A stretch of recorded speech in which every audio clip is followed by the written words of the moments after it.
almost died there. Hunting accident. I was shot. And from the reserve, I had to get myself back to the house that we live in, which is from here to the buffalo paddock. Okay. Yeah, that far I That had kind of to run. distance. Yeah. And then they had to helicopter me from Nordic to Rocky Mountain House. So I think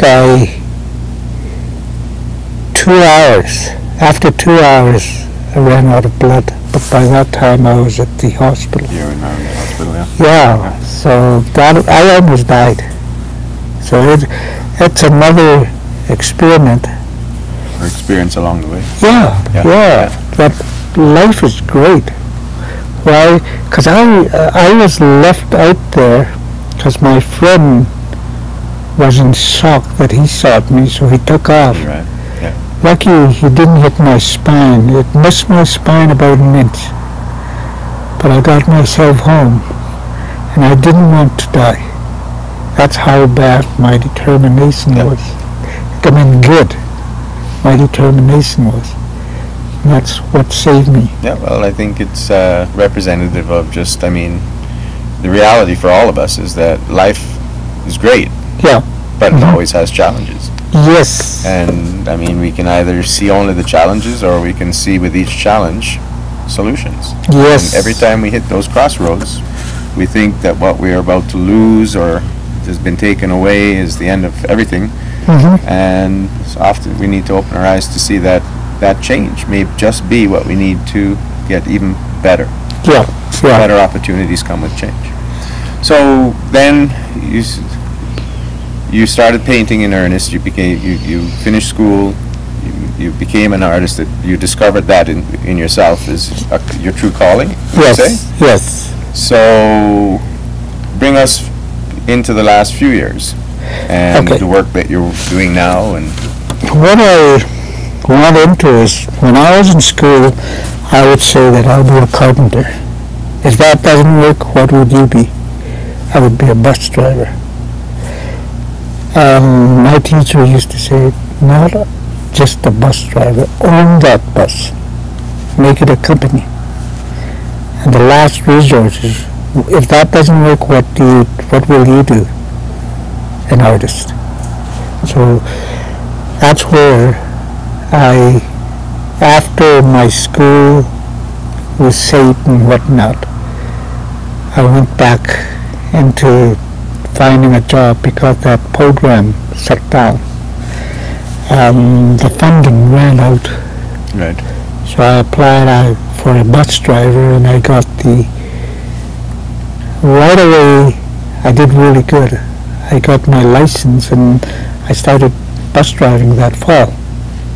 So I drove bus for 3 years. 1981 I bought my own bus. Okay. So from there to 1988 I owned my bus. It was a great experimenting. Yeah. There was no interruption of anything because it was my business. I was taking care of the insurance, everything. Yeah. My bus was financed. And 1988 I made my first payment. I paid off the bus. Then I got into another bus. So I had 2 buses. Expand. So it was exciting. That was my dream in school, and it happened. But after the 4 years in the 90s, I got into politics. I was nominated to become a Chiniki councillor, 90 and 91.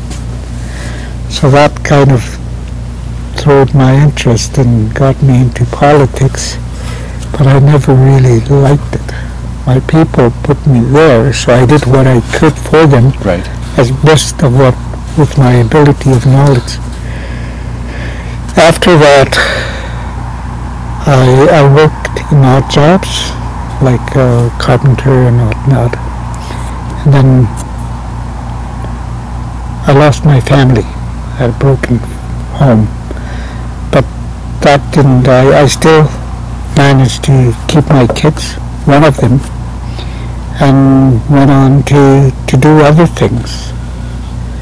And I by that time he was out of school too, and I worked with him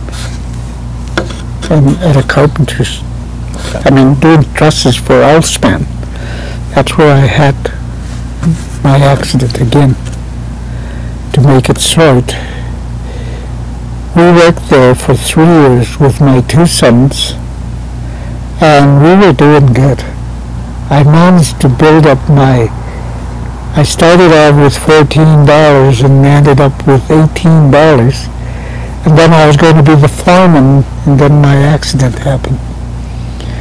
So in your accident, you cut your hand? Yes. Yeah, this is where and this was another change point. Well, it was another change. Yeah. Like, I'm a musician. I love fiddle, guitar, natural. And I played from dances, even BC, Morley, Scatron, radios. Yep. So I did really good. That was a good extra little cast. Yep. But it wasn't what I really was. But I liked it. But you still had a voice inside telling you there was something else. Yeah. And then, of course, my accident took away my fiddle. Yep. Everything, my ability of my carpentry and everything. There was a turning point that, hey, I gotta do something in life. That's where I told myself that I'm an artist. Why don't I? That's when I started to get serious with it. Of course, the government took care of me after my accident. After the accident? Yeah. Okay. So I built up my paintings on the side, and then people get to know me, notice me, and they wanted to. And of course I was with Parks Canada. Parks Canada, we were running the Banff Indian Days, and this guy knew that I was an artist, so we had a good friendship there. Yeah. And I donated paintings for fundraise and whatnot. So eventually there was a job to do this mural, and they wanted somebody that knows Banff and all that to do it, and I landed that. And you landed that? Yeah. So from there on, things connect. It's all in the head. And so today, yeah. you've been commissioned to do a historical piece, a commemorative piece for Parks Canada at the Cave and Basin. Yes. And tell us a little bit about that piece and the spiritual nature of what you're feeling and experiencing. Because this is really, it's like your journey has come a long way in many crossroads, and here you are. Yeah. Well, it seems complicated, but it was just like it was already made. It was already written. Yeah. And the road is paved. So from there, I was told that the Parks Canada is interested in hiring me to do a painting for them. So I went over and spoke with them, and they told me that you are the real person to do this, because you know the history of the cave and everything. We want somebody who has a brilliant understanding of the cave and the people that associated there. Yeah. So we talked, and I talked about the cave, and luckily I educated myself when I was young during the Banff Indian Days through my grandparents that the Banff Indian Days of what it is, that wasn't the real thing. The real thing was at the cave, and we used to camp near the cave. But now we have been moved from there to here because the park cave and basin has become a public attraction. Right. And it's making money. So they don't want us to have our celebration there, but we could still visit the cave. Right. So that's where I was told that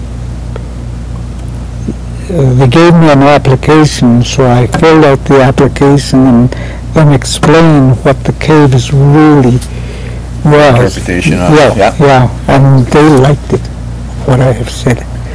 So the Stoners knew about the cave way ahead of the three railroad workers. So It was already very significant. yeah. Yes. So that's the story. From there, you will hear the significance of what the cave was. So I did some sketches of it and did everything. And then I got the contract. So today, now I feel confidence that I'm an artist. I can do things. I'm commissioned, not just by the cave, but people that knew about me through the internet, of what we had put in the internet, got my new career started. And now I'm full-time. So, if you were to reflect on all of that, and you had a message here for the youth of the nation, and knowing that today there's a lot of the youth are troubled, they have a lot of things that they're trying to work through, what would your message be? What do you think your message would be? My message would be that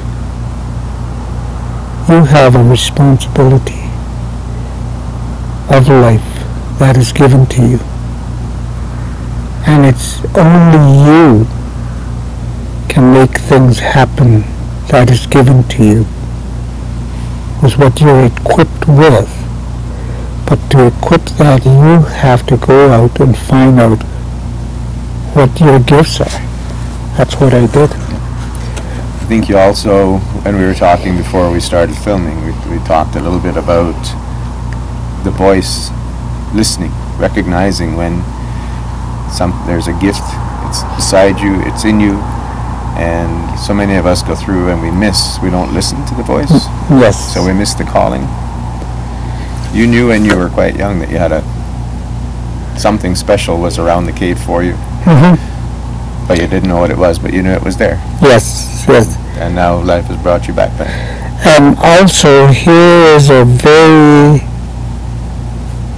special word that anybody can receive, that I have received. Because when you are given something that is yours,